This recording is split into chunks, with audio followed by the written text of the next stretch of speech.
Hey everyone, Peter Zeihan here, coming to you for Cause in Poland. The news today is that Russian President Vladimir Putin is apparently publicly musing about the idea of replacing the Defense Minister Sergei Shoigu with somebody else.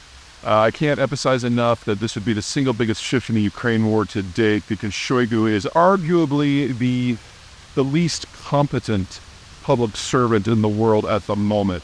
The only reason he got the job as defense minister is because he's a buddy of Putin's going back to his days in East Germany. He doesn't know what he's doing. He has no military experience. The only thing he's good at is stealing. Maybe 1/3 of the appropriation budgets for the years that he's been defense minister had gone to him personally, and another third have gone to his cronies. So he is probably the single biggest factor in play right now why the Russians have not been doing well in the Ukraine war. And if he were to be sacked and replaced with like an average third grader who doesn't even speak Russian, there would probably be a significant increase in Russia's capacity to prosecute this war. So it's Russian cronyism in many ways has been helping the Ukrainians consistently. And we're now at the beginnings of seeing the Russians kind of turn the page and become more of a normal power.